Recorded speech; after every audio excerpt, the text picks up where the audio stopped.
સૌથી મહત્વપૂર્ણ સમાચાર સામે આવી રહ્યા છે। નરેન્દ્ર મોદી સ્ટેડિયમને બોમ્બથી ઉડાવી દેવાની ધમકી આપવામાં આવી છે। પોલીસના ઉચ્ચ અધિકારીઓની ટીમે આ અંગે ટ્રેકિંગ હાથ ધરી છે। બોમ્બ સ્ક્વોડ અને ડોગ સ્ક્વોડનું સ્ટેડિયમમાં ટ્રેકિંગ હાથ ધરવામાં આવ્યું છે। પાકિસ્તાનના નામથી જીસીએને ઈમેલ મળ્યો છે। વી વિલ બ્લાસ્ટ યોર સ્ટેડિયમનું લખાણ મળ્યું છે। તો નરેન્દ્ર મોદી સ્ટેડિયમને બોમ્બથી ઉડાવી દેવાની ધમકી આપવામાં આવી છે। તો આ મામલે હવે કાર્યવાહી કરવામાં આવશે। પોલીસના અધિકારીઓને બોમ્બ સ્ક્વોડનું સ્ટેડિયમમાં ટ્રેકિંગ હાથ ધરવામાં આવ્યું છે। તો સાયબર ક્રાઇમ દ્વારા પણ તપાસ કરવામાં આવી રહી છે। આ ઈમેલ કોના દ્વારા કરવામાં આવ્યું છે? તો પોલીસના ઉચ્ચ અધિકારીઓની ટીમ દ્વારા આ અંગે ટ્રેકિંગ હાથ ધરવામાં આવ્યું છે। તો ધમકી ભર્યા આ મેલને લઈને સાયબર ક્રાઇમ દ્વારા પણ તપાસ હાથ ધરવામાં આવી છે। તો અમદાવાદનું આ નરેન્દ્ર મોદી સ્ટેડિયમ જેને ઉડાવી દેવાની ધમકી આપવામાં આવી છે, તો બોમ્બથી ઉડાવી દેવાની ધમકી ભર્યો ઈમેલ મળ્યો છે।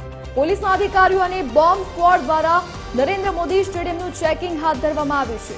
તો પાકિસ્તાનના નામથી જીસીએને આ ઈમેલ મળ્યો છે। તો આ ઈમેલમાં નરેન્દ્ર મોદી સ્ટેડિયમને બોમ્બથી ઉડાવી દેવામાં આવશે તેવી ધમકી આપવામાં આવી છે। આજ અંગે વધુ જાણકારી સાથે સંવાદદાતા ભાવેશસિંહ રાજપૂત ફોનલાઈન પર જોડાઈ ગયા છે। જે ભાવેશ, અમદાવાદના નરેન્દ્ર મોદી સ્ટેડિયમને બોમ્બથી ઉડાવી દેવાની ધમકી મળી છે, શું વિગતો? ધરતી વાત કરવામાં આવે તો એક તરફ જે રીતે ભારત અને પાકિસ્તાન વચ્ચે અત્યારે યુદ્ધ જેવી સ્થિતિ સર્જાઈ રહી છે, બીજી તરફ વાત કરીએ તો અમદાવાદના નરેન્દ્ર મોદી સ્ટેડિયમને એક ધમકી ભર્યો ઈમેલ મળ્યો છે, જેમાં ગુજરાત ક્રિકેટ એસોસિએશન જીસીએને આ મેલ મળ્યો છે, જેમાં વહેલી સવારે મળેલા મેલમાં ધમકી આપવામાં આવી હતી કે નરેન્દ્ર મોદી સ્ટેડિયમને બોમ્બથી ઉડાડી દેવામાં આવશે।